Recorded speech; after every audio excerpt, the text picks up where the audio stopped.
तो दोस्तों आज के इस वीडियो में हम लोग साइंस का टॉप 80 क्वेश्चन देखना है और आपको कि सिर्फ और सिर्फ 40 क्वेश्चन का जवाब देना रहता है एग्जाम में।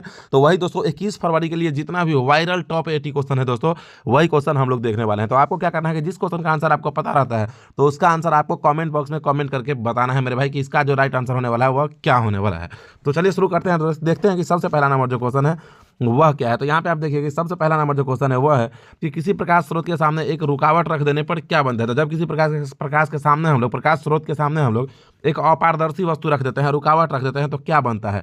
तो छाया बनता है मेरे भाई, यानी कि ऑप्शन नंबर ए जो है यही इसका राइट आंसर हो जाएगा। अब देखिए दूसरा नंबर जो क्वेश्चन है वह है कि समतल दर्पण की फोकस दूरी होती है। कह रहा है कि समतल दर्पण का फोकस दूरी होता है। तो ऑप्शन ए में है 0, बी है 50, सी है 100 और डी में है अनंत। तो समतल दर्पण का फोकस दूरी जो होता है वह अनंत होता है, यानी कि ऑप्शन नंबर डी जो है यही इसका राइट आंसर हो जाएगा। अब देखिए अगला क्वेश्चन यानी कि तीसरा नंबर जो क्वेश्चन है वह देखिए कि 1 मीटर फोकस दूरी वाले उत्तल लेंस की क्षमता होगी। कह रहा है कि 1 मीटर फोकस दूरी वाले उत्तल लेंस की क्षमता होगी। तो ऑप्शन ए में है -1D, ऑप्शन बी में है 1.5D। उसके बाद देखेंगे आपकी ऑप्शन सी में। तो ऑप्शन सी में यहाँ पे आप देखेंगे कि ऑप्शन सी में है 1D और ऑप्शन डी में है 2D, D for die after. ठीक है ना। तो इसका जो राइट आंसर होने वाला ऑप्शन नंबर सी हो जाएगा, यानी कि 1D जो है यह इसका राइट आंसर हो जाएगा। अब देखिए अगला क्वेश्चन यानी कि चौथा नंबर जो क्वेश्चन है वो देखिए है कि निम्नलिखित में से किस लेंस को अपसारी लेंस कहा जाता है। पूछ रहा है आपसे कि किस लेंस को अपसारी लेंस कहा जाता है। तो देखिए मेरे भाई चौथा नंबर क्वेश्चन का जो राइट आंसर होगा ऑप्शन नंबर बी हो जाएगा, यानी कि अवतल लेंस को अपसारी लेंस कहा जाता है। देखिए अगला क्वेश्चन यानी कि पांचवा नंबर जो क्वेश्चन है वह देखिए कि प्रकाश की चाल विभिन्न माध्यमों में होती है। कह रहा है कि प्रकाश का चाल जो है वह विभिन्न माध्यमों में होता है। तो बताइए आप कमेंट करके कि प्रकाश का चाल विभिन्न माध्यमों में क्या होता है। तो प्रकाश का चाल अलग अलग माध्यम में अलग अलग होता है, यानी कि भिन्न भिन्न होता है। तो ऑप्शन नंबर ए जो है यही इसका राइट आंसर हो जाएगा। अब देखिए अगला क्वेश्चन यानी कि छठा नंबर जो क्वेश्चन है वह देखिए है कि किस लेंस द्वारा उत्पन्न आवर्धन का ऐसा मात्रक है। कह रहा है कि किसी लेंस के द्वारा उत्पन्न आवर्धन का ऐसा मात्रक क्या होता है, यह है क्वेश्चन आपका। ठीक है ना। तो लेंस का अभी तक कोई मात्रक नहीं है, यह जो है मात्रक विहीन होता है, यानी कि ऑप्शन नंबर डी जो है यही इसका राइट आंसर हो जाएगा। अब देखिए अगला क्वेश्चन यानी कि सातवां नंबर जो क्वेश्चन है वो देखिए है कि निम्नलिखित में से किसका अपवर्तनांक सबसे अधिक होता है। आपको कमेंट करके बताना है इस क्वेश्चन का आंसर। ऑप्शन ए है कांच का, बी है हीरा का, सी है बर्फ का और ऑप्शन नंबर डी है वायु का। इस क्वेश्चन का आंसर आपको कमेंट करना है, बहुत ही आसान क्वेश्चन है। ठीक है। अब देखिए अगला क्वेश्चन यानी कि आठवां नंबर जो क्वेश्चन है वह देखिए है कि एक अभिसारी लेंस बनाता है। कह रहा है कि एक अभिसारी लेंस जो है वह बनाता है। तो एक अभिसारी लेंस जो है वह या तो कभी आभासी प्रतिबिंब बनाता है या कभी वास्तविक प्रतिबिंब बनाता है। तो ऑप्शन नंबर सी जो है यही इसका राइट आंसर हो जाएगा। अब देखिए अगला क्वेश्चन यानी कि 9वां नंबर जो क्वेश्चन है वह देखिए कि आकाश का नीला रंग होना किस परिघटना का परिणाम है। कह रहा है कि आकाश का रंग जो नीला होता है यह किस परिघटना का परिणाम है। तो ऑप्शन ए है अपवर्तन, बी है प्रकीर्णन, सी है परावर्तन और डी है इनमें से कोई नहीं। तो इसका जो राइट आंसर होने वाला ऑप्शन नंबर बी हो जाएगा, यानी कि परिकीर्णन जो है यही इसका राइट आंसर हो जाएगा। अब देखिए अगला क्वेश्चन यानी कि 10वां नंबर है कि प्रकाश का प्राथमिक वर्ण है। कह रहा है कि प्रकाश का प्राथमिक वर्ण यानी कि रंग है। तो ऑप्शन ए में है लाल, बी है नीला, सी है हरा और डी है इनमें से सभी। तो इसका जो राइट आंसर होने वाला है ऑप्शन नंबर डी हो जाएगा, यानी कि इनमें से सभी जो है यही इसका राइट आंसर हो जाएगा। अब देखिए अगला क्वेश्चन यानी कि 11वां नंबर जो क्वेश्चन है वह देखिए यहाँ पे क्या है। तो 11वां नंबर क्वेश्चन है कि वृहद संख्या में प्रकाश सुग्राही कोशिका कहाँ होती है। कह रहा है कि अत्यधिक संख्या में प्रकाश सुग्राही कोशिका जो होता है वह कहाँ होता है। तो ऑप्शन ए है कॉर्निया में, बी है पुतली में, सी है रेटिना में और डी है इनमें से कोई नहीं। तो इसका जो राइट आंसर होगा ऑप्शन नंबर सी हो जाएगा, यानी कि रेटिना में इसका राइट आंसर हो जाएगा। अब देखिए अगला क्वेश्चन यानी कि 12वां नंबर जो क्वेश्चन है वह देखिए है कि दूरदृष्टि दोष के उपचार के लिए किस लेंस का प्रयोग होता है। कह रहा है कि दूरदृष्टि दोष के उपचार के लिए किस लेंस का प्रयोग होता है। तो ऑप्शन ए में है उत्तल लेंस, बी है अवतल लेंस, सी है बेलनाकार लेंस और डी है इनमें से कोई नहीं। तो इसका जो राइट आंसर होगा ऑप्शन नंबर ए हो जाएगा, यानी कि उत्तल लेंस जो है यही इसका राइट आंसर हो जाएगा। अब देखिए अगला क्वेश्चन यानी कि 13वां नंबर जो क्वेश्चन है वह है कि मानव नेत्र के लिए दृष्टि का अस्थायित्व होता है। कह रहा है कि मानव नेत्र के लिए दृष्टि का अस्थायित्व होता है। इस क्वेश्चन का आंसर कहीं पे 1/10 सेकंड आता है, लेकिन आपको जो है 1/16 सेकंड में ठीक मारना है, यानी कि ऑप्शन नंबर सी में मारना है। ठीक है। अब देखिए अगला क्वेश्चन यानी कि 14वां नंबर जो क्वेश्चन है वह है कि निम्नलिखित में कौन सा मात्रक वाट के बराबर होता है। कह रहा है कि निम्नलिखित में कौन सा मात्रक है जो वाट के बराबर होता है। तो ऑप्शन ए है जूल प्रति सेकंड, इसका ऑप्शन बी में है जूल प्रति सेकंड। अब ऑप्शन सी में आएंगे तो ऑप्शन सी में है जूल का पावर -1 और सेकंड का पावर -1, डी में है जूल का पावर -2 और सेकंड का पावर -2 मेरे भाई।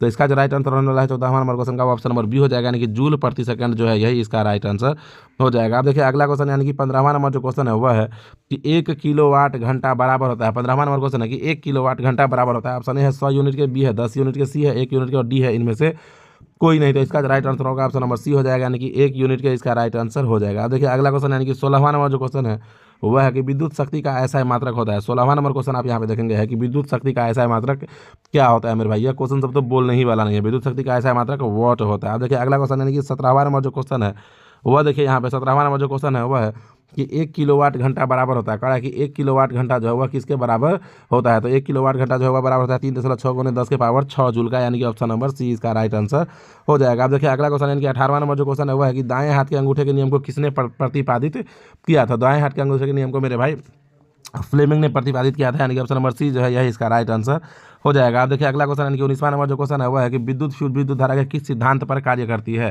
क्वेश्चन है कि विद्युत फ्यूज जो है वह विद्युत धारा के किस सिद्धांत पर कार्य करती है, तो ऑप्शन है चुंबकीय, बी है रासायनिक, सी है उष्मीय और डी है इनमें से कोई नहीं। तो इसका जो राइट आंसर होगा ऑप्शन नंबर सी यानी कि उष्मीय इसका राइट आंसर हो जाएगा। अब देखिए अगला क्वेश्चन यानी कि 20वां नंबर जो क्वेश्चन है वह है कि 1 माइक्रो एम्पियर बराबर है 1 एमए बराबर है, तो 1 माइक्रो एम्पियर जो है वह 10 के पावर -6 के बराबर है। अब देखिए अगला क्वेश्चन यानी कि 21वां नंबर जो क्वेश्चन है वह देखिए है कि प्रतिरोध का मान बढ़ाने के लिए प्रतिरोधों को जोड़ा जाना चाहिए। कह रहा है कि प्रतिरोध का मान बढ़ाने के लिए प्रतिरोधों को किस क्रम में जोड़ा जाना चाहिए, यह है क्वेश्चन आपका। तो प्रतिरोध का मान बढ़ाने के लिए प्रतिरोधों को श्रेणी क्रम में जोड़ा जाना चाहिए, यानी कि ऑप्शन नंबर ए जो है यही इसका राइट आंसर हो जाएगा। अब देखिए अगला क्वेश्चन यानी कि 22वां नंबर जो क्वेश्चन है वह है कि इलेक्ट्रिक हीटर की कुंडली बनाने में किस पदार्थ का प्रयोग किया जाता है। क्वेश्चन है कि इलेक्ट्रिक हीटर की कुंडली बनाने में किस पदार्थ का प्रयोग किया जाता है, तो इलेक्ट्रिक हीटर की कुंडली बनाने में जो प्रयोग किया जाता है मेरे भाई ऑप्शन ए में देखिए यहाँ पे लोहा है, बी है चांदी, सी है नाइक्रोम और डी है तांबा। कमेंट करके बताइए, जल्दी से कमेंट कीजिए कि इसका जो राइट आंसर होने वाला है वो ऑप्शन नंबर क्या होने वाला है। तो इसका जो राइट आंसर होगा ऑप्शन नंबर सी यानी कि नाइक्रोम जो है यही इसका राइट आंसर हो जाएगा। अब देखिए अगला क्वेश्चन यानी कि 23वां नंबर जो क्वेश्चन है वह है कि निम्नलिखित में से कौन ग्लोबल वार्मिंग के लिए उत्तरदायी है। क्वेश्चन है कि निम्नलिखित में से कौन है जो ग्लोबल वार्मिंग के लिए उत्तरदायी है, तो ऑप्शन ए है NH3, बी है O2, सी है N2 और डी है CO2। तो इसका जो राइट आंसर होने वाला है ऑप्शन नंबर डी यानी कि CO2 कार्बन डाइऑक्साइड गैस जो है यही इसका राइट आंसर हो जाएगा। अब देखिए अगला क्वेश्चन यानी कि 24वां नंबर जो क्वेश्चन है वह है कि इनमें से कौन जीवाश्म ईंधन है। कह रहा है कि इसमें से कौन है जो जीवाश्म ईंधन है, ऑप्शन ए है पेट्रोलियम, बी है प्राकृतिक गैस, सी है कोयला और डी है इनमें से सभी। तो ऑप्शन नंबर डी ही इसका राइट आंसर हो जाएगा। अब देखिए अगला क्वेश्चन यानी कि 25वां नंबर जो क्वेश्चन है वह है कि सूर्य तथा अन्य तारों द्वारा उत्सर्जित विशाल ऊर्जा का स्रोत है। सूर्य तथा अन्य तारों द्वारा उत्सर्जित विशाल ऊर्जा का स्रोत है, तो ऑप्शन ए में है नाभिकीय विखंडन, बी में है नाभिकीय संलयन। तो इसका जो राइट आंसर होगा ऑप्शन नंबर बी ही हो जाएगा, नाभिकीय संलयन जो है यही इसका राइट आंसर हो जाएगा। देखिए अगला क्वेश्चन यानी कि 26वां नंबर क्वेश्चन है कि टिहरी बांध निर्माण का उद्देश्य क्या था। कह रहा है कि टिहरी बांध के निर्माण का उद्देश्य क्या था, ऑप्शन ए है भूमि सिंचाई, बी है बिजली उत्पादन, सी है जल आपूर्ति और डी है इनमें से सभी। तो इसका जो राइट आंसर होने वाला है ऑप्शन नंबर डी यानी कि इनमें से सभी जो है यही इसका राइट आंसर हो जाएगा। अब देखिए अगला क्वेश्चन यानी कि 27वां नंबर जो क्वेश्चन है वह है खिलौनों में किस सेल का उपयोग होता है। कह रहा है कि खिलौनों में किस सेल का उपयोग होता है, ऑप्शन ए है डेनियल सेल, बी है सौर सेल, सी है सूखा सेल और डी है इनमें से कोई नहीं।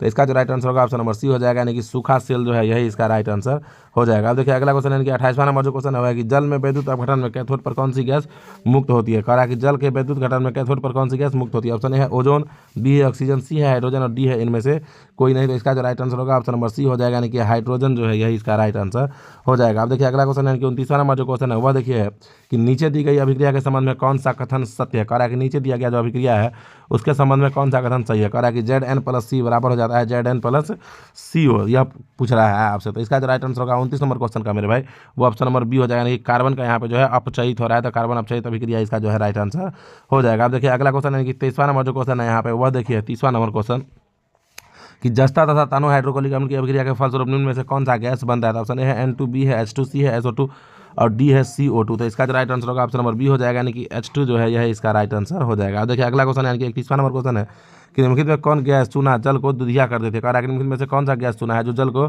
दुधिया कर देती है, यह है क्वेश्चन। ऑप्शन ए है CO, बी है CO2, सी है O2 और डी है Cl2। तो इसका जो राइट आंसर होगा ऑप्शन नंबर बी हो जाएगा, यानी कि CO2 जो है यही इसका राइट आंसर हो जाएगा। अब देखिए अगला क्वेश्चन यानी कि 32वां नंबर जो क्वेश्चन है वह देखिए है 32वां नंबर क्वेश्चन है निम्नलिखित में से कौन बुझा हुआ चूना है। आपसे पूछ रहा है कि इसमें से कौन है जो बुझा हुआ चूना है। 32 नंबर क्वेश्चन, तो बुझा हुआ चूना जो है वह है CaOH का हॉल 2। अब देखिए अगला क्वेश्चन यानी कि 33वां नंबर जो क्वेश्चन है वह देखिए यहाँ पे है कि दंत मंजन प्रायः होता है। कह रहा है कि दंत मंजन प्रायः होता है, तो ऑप्शन ए है अम्लीय, बी है यहाँ पे लवण युक्त, सी है क्षारीय और डी है इनमें से कोई नहीं। तो दंत मंजन जो होता है वह क्षारीय होता है, यानी कि ऑप्शन नंबर सी जो है यही इसका राइट आंसर हो जाएगा। अब देखिए अगला क्वेश्चन यानी कि 34वां नंबर जो क्वेश्चन है वह है कि निम्नलिखित में कौन सा अम्ल होता है, नींबू में कौन सा अम्ल होता है, यह है आपसे क्वेश्चन। तो ऑप्शन ए है सिट्रिक अम्ल, बी है लैक्टिक अम्ल, सी है एसिटिक अम्ल, डी है फॉर्मिक अम्ल। तो 34 नंबर क्वेश्चन का जो राइट आंसर होना है ऑप्शन नंबर ए, यानी कि सिट्रिक अम्ल जो है यही इसका राइट आंसर हो जाएगा। अब देखिए अगला क्वेश्चन यानी कि 35वां नंबर जो क्वेश्चन है वह है कि मिल्क ऑफ मैग्नीशिया का pH मान होता है। मिल्क ऑफ मैग्नीशिया का pH मान होता है, तो मिल्क ऑफ मैग्नीशिया का जो pH मान होता है वह 10.5 होता है, यानी कि ऑप्शन नंबर डी जो है यही इसका राइट आंसर हो जाएगा। अब देखिए अगला क्वेश्चन यानी कि 36वां नंबर क्वेश्चन है कि जस्ता का अयस्क है। 36वां नंबर क्वेश्चन है कि जस्ता का अयस्क है, ऑप्शन है बॉक्साइट, बी है सोडियम क्लोराइड, सी है सिनेबार और डी है जिंक ब्लेंड। तो इसका जो राइट आंसर होगा ऑप्शन नंबर डी, यानी कि जिंक ब्लेंड जो है यही इसका राइट आंसर हो जाएगा। अब देखिए अगला क्वेश्चन यानी कि 37वां नंबर जो क्वेश्चन है वह है कि धातु जो सिर्फ अम्लराज में घुलता है, कह रहा है कि धातु जो सिर्फ अम्लराज में घुलता है वह है, ऑप्शन ए है Fe, बी है Cu, सी है Au और डी है Ai। तो इसका जो राइट आंसर होगा ऑप्शन नंबर सी, यानी कि Au जो है यही इसका राइट आंसर हो जाएगा। अब देखिए अगला क्वेश्चन, यानी कि 38वां नंबर जो क्वेश्चन है वह देखिए है कि निम्नलिखित में कौन आयनिक यौगिक नहीं है। क्वेश्चन है कि निम्नलिखित में से कौन है जो आयनिक यौगिक नहीं है। तो ऑप्शन ए है CaCl2, बी है CO2, सी है KCl और डी है HCl। तो इसका जो राइट आंसर होगा 38 नंबर क्वेश्चन का वो ऑप्शन नंबर डी, यानी कि HCl जो है यह इसका राइट आंसर हो जाएगा दोस्तों। अब देखिए अगला क्वेश्चन, यानी कि 39वां नंबर जो क्वेश्चन है वह है कि हीलियम गैस है। 39वां नंबर क्वेश्चन है कि हीलियम गैस है। तो ऑप्शन है सक्रिय, बी है अक्रिय, सी है उदासीन और डी है इनमें से कोई नहीं। तो इसका जो राइट आंसर होगा ऑप्शन नंबर बी हो जाएगा, यानी कि अक्रिय गैस जो है यही इसका राइट आंसर हो जाएगा। अब देखिए अगला क्वेश्चन, यानी कि 40वां नंबर जो क्वेश्चन है वह है कि सबसे कठोर प्राकृतिक पदार्थ है, कह रहा है कि सबसे कठोर प्राकृतिक पदार्थ कौन है। तो ऑप्शन ए है लोहा, बी है सोना, सी है चांदी और डी है हीरा। इस क्वेश्चन का आंसर आपको कमेंट बॉक्स में कमेंट करके बताना है। यह बहुत ही ईजी क्वेश्चन है मेरे भाई। तो आपको कमेंट बॉक्स में कमेंट करके बताना है कि 40वां नंबर जो क्वेश्चन है वह उसका राइट आंसर क्या होने वाला है मेरे भाई। तो हम लोग 40 का 40 क्वेश्चन देख चुके हैं पार्ट 1 में। अब जब हम इसका पार्ट 2 लाएंगे तो 41 से लेके 80 तक, यानी कि 80 तक जितना भी क्वेश्चन है टोटल वायरल क्वेश्चन देखेंगे मेरे भाई। तो आप कमेंट करके बताइए कि आपको वीडियो कैसा लगा है। वीडियो अच्छा लगा है तो वीडियो को लाइक कर लीजिए, चैनल को सब्सक्राइब तो कर ही लीजिएगा, साथ ही साथ वीडियो को अपने स्कूल और कोचिंग के ग्रुप में शेयर भी कर दीजिएगा मेरे भाई। अपने चैनल को लाइक और सब्सक्राइब करके, अपने चैनल के वीडियो को लाइक और सब्सक्राइब करके जाना है।